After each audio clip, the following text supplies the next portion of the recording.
Hello everybody.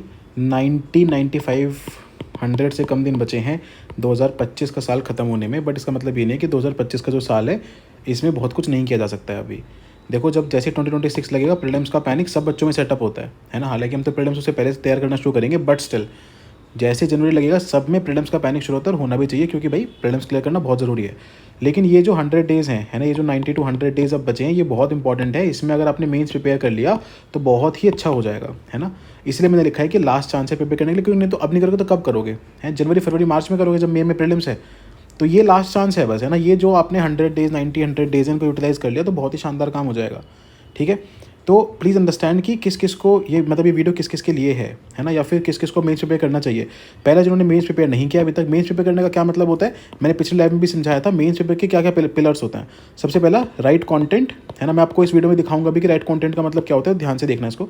दूसरा होता है आंसर राइटिंग स्किल, है ना। तीसरा होता है PYQ, written and value added. ये 3 चीज़ें आपको चाहिए ही चाहिए। शॉर्ट नोट्स भी वैसे तो होने चाहिए, बट अगर कुछ कुछ बच्चों के पास नहीं भी होते तो चल जाता है, प्रीलिम्स के बाद बन जाएंगे। But these 3 things are very essential. You have to read the right content, which I'll tell you what is the right content.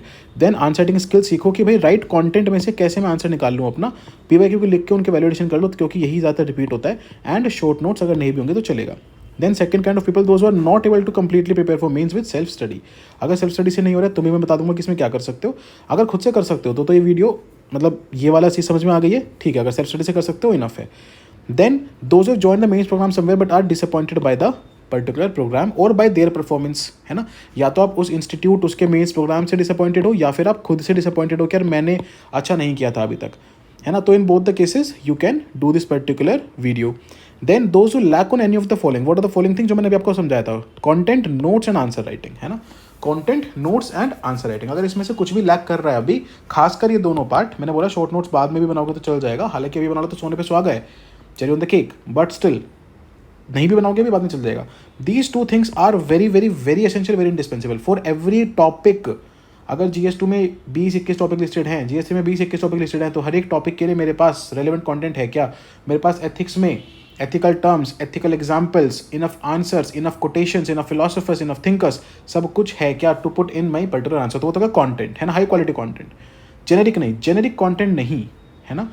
बताऊंगा मैं भी, बस थोड़ी देर और सुन लो मेरी बात, 10 मिनट और मेरे को बियर कर लो। And return at least 200 mains PYQs, minimum 200 तो लिखे ही होने चाहिए, है ना। क्योंकि मैं लिखवा रहा हूँ उससे मुझे पता है कि जिसको हम लिखवा रहे हैं वो कम से कम 300 लिख के जाएगा, बट 200 तो लिखे होने ही चाहिए।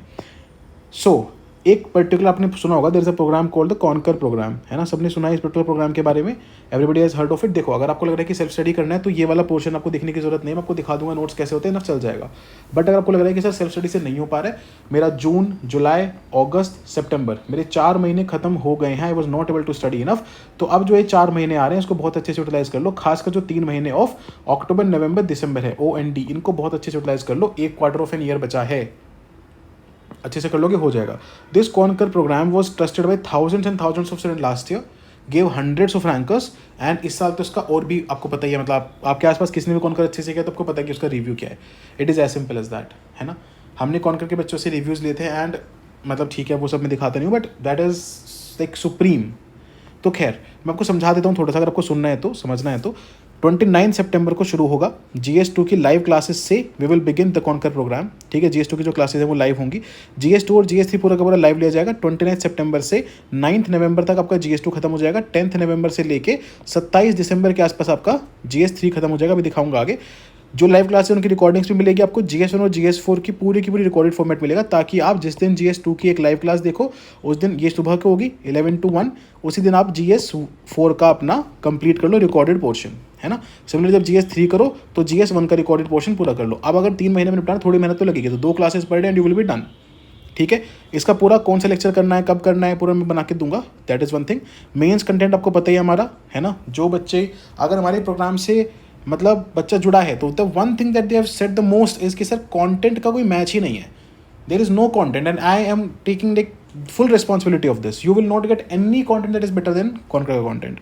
हैंड रिटन शॉर्ट नोट्स अब तो खैर बहुत लोग देने लगे हैं, because we kept on saying, लेकिन the actual hand written short notes बिल्कुल, ताकि आप सब्जेक्ट को बहुत जल्दी से कवर कर सको, वर provided by us and in this particular thing also, है ना। वो भी एडवांस में मिल जाएंगे हर चीज़ के।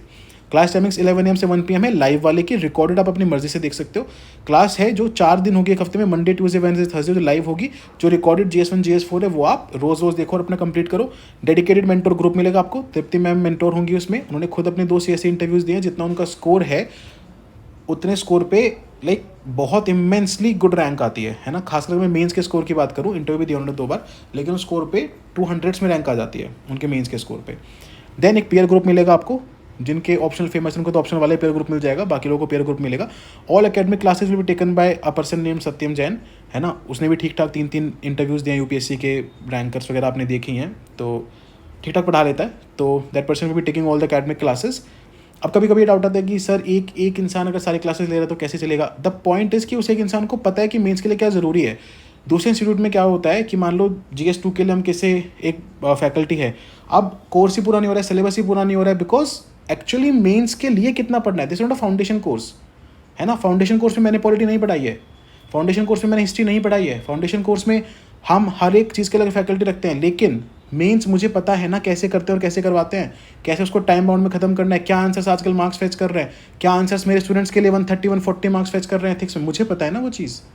तो that is why academic classes are taken by me. The schedule, as I said, from 29 September to 9th of November, we will have GS2 live and GS4 recorded.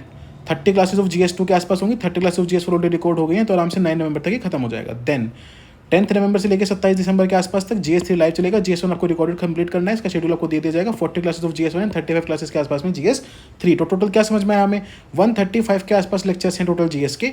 मैं अगर ऐसे और करंट अफेयर वगैरह भी इंक्लूड कर दूँ जो इसी प्रोग्राम में इंक्लूडेड है, तो मैक्सिमम 150 क्लासेस, मतलब less than 300 hours to complete entire mains prep in the upcoming 3 months. अगले 3 महीनों में पूरा मेंस प्रिपेयर कर सकते हो 300 घंटे डाल के। अब आपको देखना है कि आपको करना है कि नहीं करना है। अब मैं देखो, ये सिर्फ प्रोग्राम की बात है, इसका मतलब नहीं कि सेल्फ नहीं कर सकते हैं। जो मैंने पिलर्स बताया, राइट कंटेंट पढ़ो, उस कंटेंट के बेसिस पे शॉर्ट नोट्स निकालो, शॉर्ट नोट्स अभी नहीं निकाल लो तो उस कंटेंट के बेसिस पे आंसर्स लिखो, आंसर्स को एनरिच करो, वैल्यूएशन करो, उनका सेल्फ इवैल्यूएशन कर लो, और फिर शॉर्ट नोट्स निकालो अगर टाइम बचता है तो। If you can do this on your own, a lot of people can do that. If you also can do that, if you have been doing it then it's not a problem. अगर आपने पिछले 4 महीने से नहीं किया तो एक बार पूछ लो कि पिछले 4 महीने से नहीं किया तो अगले 4 महीने में कर लूंगा क्या, बाद में पछताना ठीक नहीं है ना।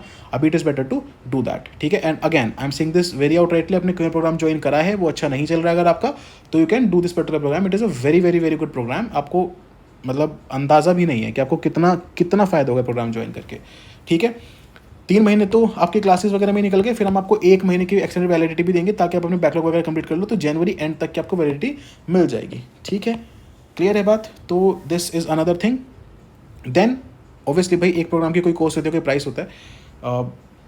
हम ऐसा नहीं करते हैं कि जो बैच 1 आया था उसका प्राइस भी सेम, 2 का भी सेम, 3 का भी सेम, 4 का भी सेम। आपने देखा होगा we have consistently drop the prices. तो अभी तो ये मतलब इट स्टार्टेड विद 7500 और समथिंग, अभी now it has come down to 5500 plus taxes, क्योंकि मुझे पता है कि भाई हम कुछ लेक्चर्स रिकॉर्ड करके बच्चों को दे रहे हैं तो हमारा इंफ्रा का कॉस्ट कम हो रहा है, क्योंकि लाइव क्लास में जो सर्वर यूज़ होता है उसका कॉस्ट कम हो गया, तो वो हम बच्चों से मतलब ऐसा नहीं है कि उतना ही पैसा ले लें, that is some ethics that we have. तो इसलिए we have reduce the prices of this particular batch. अगले 4 महीने के लिए आपके पास का एक्सेस रहेगा and you can complete all the 4 GS papers and the essay paper with in this particular time span, है ना। आपका आराम से यहाँ पे कंप्लीट हो जाएगा। तो I hope you take use of this particular programme, है ना। अब एक काम करता हूँ, दिखाता हूँ एक बार कि why conquer mains is the best programme in India for mains. एक बार दिखा देता हूँ मैं, ताकि आपको अपने लाइक खुद से विश्वास हो जाए एंड मैं मतलब बताने की जरूरत ना पड़े। Let me just show you 1 by 1। ये GS3 की एक शीट है, ठीक है। मैं GS3 का एक पोर्शन दिखाता हूँ आपको। GS3 is considered like a very tough subject, but let me show you. तो एक क्वेश्चन आया GS3 में जिसने पूछा कि भाई HDI और जो IHDI होता है, जो ह्यूमन डेवलपमेंट इंडेक्स है और inequality adjusted human development index है, उसमें क्या डिस्टिंग्विश है और एक बेटर इंडिकेटर क्यों माना जाता है। अब इसके लिए अगर आप राइट कंटेंट नहीं पढ़ोगे तो आपके पास कहाँ से आंसर आएगा। ये मैंने कॉन्कर का स्क्रीनशॉट लगाया जो भी आप पढ़ोगे GS3 में। HDI का क्या मीनिंग है, HDI के जो इश्यूज हैं ग्रोथ और कास्ट के, वही इनइक्वालिटी के पॉजिटिव पॉइंट्स बनते हैं, है ना। और आगे जाके अगर आप देखोगे तो GDP, है ना, मियर HDI वाले GDP के बियॉन्ड जाके हमें और किन चीज़ों को इंक्लूड करना है। तो ये है इसका आंसर कि IHDI बेटर क्यों है, क्योंकि IHDI जो है वो इन सब चीज़ों को इंक्लूड करेगा। इनइक्वालिटी है ना, इनइक्वालिटी कैसी होती है, पॉवर्टी की होती है, कास्ट की होती है, जेंडर की होती है ना, फॉर्मल इनफॉर्मल सेक्टर की होती है। तो ये सारा का सारा इसमें ऑलरेडी आपको with what, with the right amount of data and report with ministries etcetera committees etcetera have been given, ठीक है। आगे हम और क्या कर सकते हैं, वे फॉरवर्ड भी दिया है इसमें कि भाई ठीक है IHDI बेटर क्यों, और आगे हम क्या कर सकते हैं। केस स्टडी भी इसी में दी गई है जो आप एग्जैक्टली यूज़ कर सकते हो, आपके नंबर्स दिए गए इसी में। तो सही कंटेंट होगा तभी तो आंसर राइटिंग कर पाओगे। अगर कंटेंट ही सही नहीं पड़ेगा तो कैसे चलेगा? ऐसे नहीं बोल रहा हूँ, ये content is the best content in India right now, इसमें कोई डाउट ही नहीं है, कोई शक ही नहीं है। देन जैसे मान लो वाला क्वेश्चन देखो, challenges before Indian economy when world is moving towards free trade and multilateralism to protect protectionism and bilateralism, है ना। इंडियन इकोनॉमी कैसे अपने आप को बचाए, चैलेंजेस क्या है इंडियन इकोनॉमी के सामने, है ना। जब दुनिया भर में तो फ्री ट्रेड हो रहा है ना, फ्री ट्रेड से दूर हटके दुनिया भर तो चल रही है प्रोटेक्शनिज्म की तरफ, तो इंडियन इकोनॉमी के सामने क्या चैलेंजेस आएंगे जब दुनिया भर में प्रोटेक्शनिज्म बढ़ रहा है। एग्जैक्ट देखो, एग्जैक्ट हेडिंग देख लो एक बार, किसी को भी समझ में आ जाएगा, retreat of globalisation and rise of protectionism in India. और ये कोई पोस्ट मेंस नहीं है, मेंस वाले बच्चों को ये पढ़ाया था। Exact heading from the conquer notes. क्यों है ये? क्योंकि भाई एक्सपीरियंस है ना, शोशेबाजी नहीं, एक्सपीरियंस के बेसिस पे कंटेंट बनाया गया। मेहनत करिए कंटेंट में, टीम दिन रात जगी है, रिसर्च किया है ना, एक एक PYQ उठाया, एक एक न्यूज़पेपर उठाया, देखा है, तब जाके ऐसा कंटेंट बनता है ना। मैं आपको बहुत सारे क्वेश्चन दिखा सकता हूँ। लेट मी शोज अ very very like difficult question जो आया था रिसेंट में, और आपको दिखाता हूँ कि कैसे उसमें आपका एज इट इज़ यूज़ होता है ये पर्टिकुलर पूरा का पूरा। हालांकि बहुत सारी चीज़ें हैं, बट एक पर्टिकुलर क्वेश्चन में दिखाना चाहता हूँ आपको। देखो जैसे ये देखो, इंटरनल सिक्योरिटी क्वेश्चन देखो, terrorism is a global scourge, how has it manifested in India, elaborate with contemporary examples and counter measures. क्या पूछा? टेररिज्म ग्लोबल इशू कैसे है, ये देखो, टेररिज्म को ऐसे स्टार्ट करो, इंट्रोडक्शन हो गया आपका। इंडिया में कैसे मैनिफेस्ट हुआ है, ये रहे इंडिया में कॉजेज, रिसेंट के एग्जांपल्स देने, एग्जांपल्स आ गए सर, काउंटर स्टेप्स देने, काउंटर आ गए सर, ये देखो, है ना। और रिसेंट में इंडिया अपनी स्ट्रैटेजी शिफ्ट कर रहा है, वो भी आगे सर, अगर आगे कुछ करना है वो बताना तो वो भी आगे सर। तो एज इट इज पूरा का पूरा आंसर यहीं से कंप्लीट आपका हो जाएगा। लेफ्ट विंग एक्सट्रीमिज्म को गवर्नमेंट ने रिसेंटली बोला है कि हम एलिमिनेट कर देंगे 2026 तक, है ना। हमारे उसमें एग्जैक्टली लिखा है, देखो, नक्सल मुक्त भारत अभियान, है ना, यही है, ये गवर्नमेंट का जो स्टेप है, यही ये हेडिंग है एग्जैक्टली। अगर आपको पता होगा तो आप इंट्रोडक्शन में दे दोगे। What do understand by LW, ये रहा सर।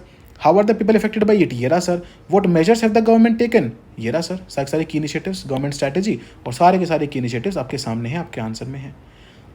तो ये है ना। और ये कोई 2-3 हज़ार पेजेस के कंटेंट नहीं है ना। पूरा GS2 जिसमें पॉलिटी आता है, कॉन्स्टिट्यूशन आता है, गवर्नेंस आता है, सोशल जस्टिस आता है, इंटरनेशनल रिलेशंस आता है, 400 पेजेस के इसमें पूरा खत्म है, पूरा है ना। Same is the case around GS3। ये कोई 2-2 हज़ार पेज का कंटेंट है, और उसके भी शॉर्ट नोट्स बनवा रखे हैं, तो समझने वाली बात है ना। और भी दिखाता हूँ, एक क्वेश्चन दिखाता हूँ जो मेरा फेवरेट है, हाँ ये वाला। Explain how the fiscal health index can be used as a tool for assessing the fiscal performance of states in India, in what way would it encourage the states to adopt prudent and systematic fiscal policies, है ना। FHI पे question आया, अच्छे बड़े so called लोगों ने जो अपने मॉड्यूल चला रहे हैं, उन्होंने भी ये बोला कि भाई ये क्वेश्चन तो पता नहीं कहाँ से आ गया, डिफिकल्ट है, तो कैसे हो पाता। एक बार बस पलट के देख लो क्या लिखा हुआ है। Fiscal health index as it is किसने दिया है, कौन सी कंट्री ने टॉप किया है, कैसे कैसी चीज़ें हैं इसमें, इस पर हम आगे कैसे बढ़ें, इतना स्पेसिफिक कंटेंट है ये। There is no parallel, no match of this content, है ना। PLI पे क्वेश्चन आ गया तो PLI पूरा का पूरा। अभी वैसा नहीं है कि हमने कोई एक वर्ड उठा के दे दिया, है ना। दुनिया दिखा रही है, PLI पे क्वेश्चन आ गया, PLI सबसे जेनरिक है, ये सबका ही आ जाएगा, ये ला के दिखाओ, है ना। एक छोटी सी सिक्योरिटी के बुकलेट से 4 क्वेश्चन ला के दिखाओ जो हम ला के दिखाएं। तो it takes a lot of effort, है ना। It takes a lot of effort to actually give the right content, है ना। आपको भी पता है, अगर आपने कहीं और से मेंस पढ़ा, आपको पता है कैसा पढ़ाते हैं, आपको पता है कि वो एक्चुअली में हेल्पफुल होता है कि नहीं होता है ना। तो ऐसा काम करो जो एक्चुअली में हेल्पफुल हो। ये देखो, examine the factors responsible for depleting ground water in India, और क्या स्टेप्स लेने चाहिए हमें, या फिर गवर्नमेंट ने क्या स्टेप्स लिए, steps taken by the government to mitigate depletion of ground water, है ना। कंट्री ग्राउंड वाटर के रिसोर्सेज कैसे हैं अभी, इश्यूज़ क्या हैं इसमें, एंड जैसे मैंने बोला आपको कि गवर्नमेंट स्टेप्स भी हैं जो साथ साथ में आपको यहाँ पे देखने को मिलेंगे, ये रहे। तो गवर्नमेंट स्टेप्स आपको साथ साथ देखने को मिल जाएंगे। इस चीज़ को PM ने अपनी 120 एपिसोड में बोला था। आप मान लो ये लिख रहे हो, आप कौन बच्चा लिख रहा है ये, NCERT से केस उठा के दिया हमने, आप इसको अपने आंसर में कोट कर सकते हो। कौन कोट कर रहा है ये लोग, गवर्नमेंट ऑफ इंडिया के steps as it is, heading भी यही थी कि गवर्नमेंट ने क्या क्या स्टेप्स लगाए हैं। और देख लो, और स्टेप्स ले लो, सारे के सारे याद नहीं रहेंगे, बट कुछ भी याद रहेंगे तो हो गया ना आंसर, बेटर हो गया ना दूसरों से। तो खैर मैं बहुत ज़्यादा बोलता नहीं। Scope of food processing in India पूछा, ये scope of food processing in India, है ना। तो क्या पूछा अगला क्वेश्चन इसमें, elaborate the measures taken by the government, ये लो, elaborate the measures taken by the government के इनिशिएटिव्स, करेक्ट। तो this is how things are done. अब कोई बोलेगा सर इसमें आगे लिख रखा है कि फॉर जनरेटिंग एम्प्लॉयमेंट अपॉर्चुनिटीज, अरे तो वही तो आंसर राइटिंग की स्किल है कि दिए हुए कंटेंट को लिंक करके एम्प्लॉयमेंट से कितनी देर लगेगी, एक क्लास लगेगी, सीख जाओगे, कुछ भी नहीं है इसमें। क्वालिटी कंटेंट पढ़ो, आंसर राइटिंग स्किल सीखो, ताकि आराम से मेंस क्लियर हो, ठीक है। इसलिए बोला था कि लास्ट चांस है, क्योंकि थोड़ा सा इंपॉर्टेंट है, दे दो इस टाइम को। 90 to 100 डेज हैं आपके पास अभी। प्रीलिम्स की प्रिपरेशन जो है फिर वो सबके सब स्विच कर जाते हैं, चाहे कोई कितना बड़ा 30 मार्क का हो। मैं तो 1 नवंबर से प्रीलिम्स की प्रिपरेशन शुरू करा रहा हूँ अपने बच्चों की, बट खैर कोई कितना बड़ा 30 मार्क का हो, सब जनवरी फरवरी आते आते डरने लगते हैं प्रीलिम्स की प्रिपरेशन से, डरना चाहिए भी। तो द पॉइंट इज कि right now it is 90 to 100 days, जो कोई फॉर्म ऑफ क्रिएट करने वाली बात नहीं है, फैक्ट है। है ना हमारा वो काम है ना हम वो करते हैं, नहीं तो बहुत तरीके होते हैं वो करने के। सीधी सी बात यह है कि देखो बच्चों का भला चाहते हैं, और इसमें बहुत इंपॉर्टेंट है कि आप इस चीज़ को समझो, जानो और फटाफट इसको एग्जीक्यूट करो, इंप्लीमेंट करो, ठीक है। बाकी कभी भी किसी का रिव्यू चाहिए तो कॉन करके एक ऐसे बच्चे से रिव्यू ले लेना, किसी भी एक बच्चे से जिसने जेन्युइनली कॉन कर फॉलो किया हो, जेन्युइनली। नहीं तो जाके देख लो कि मेंस के बच्चे से मेंस देखे है तो हमारे यहाँ पे आके कम से कम 100 बच्चा आया है, उन्होंने क्या बोला है, 3-4 दिन भरा रहा है ऑफिस, उन्होंने क्या बोला है, देख लो, उनसे पूछ लो, समझ में आ जाएगा, ठीक है। चलिए फिर on that note, this is Satyam Jain signing off, till we meet next time. जय हिंद, वंदे मातरम। Prepare your mains in the next 90 to 100 days, चाहे आप कहीं से भी करो, कोई और इंस्टीट्यूट है जिसका कोर्स पसंद आ रहा है वहाँ से करो तो करते रहो, इधर पैसे देने की जरूरत नहीं है। कहीं और से नहीं किया या फिर कहीं और करके पसंद नहीं आया, फिर खुद से नहीं हो पाए तो यहाँ से कर लो। कहीं से भी नहीं करना है, खुद से कर पा रहे हो और करते आए हो तो खुद से कर लो, बट कर लो, 90 to 100 डेज बचे, इंपॉर्टेंट है। Thank you so much, take care, all the best, I will see you soon.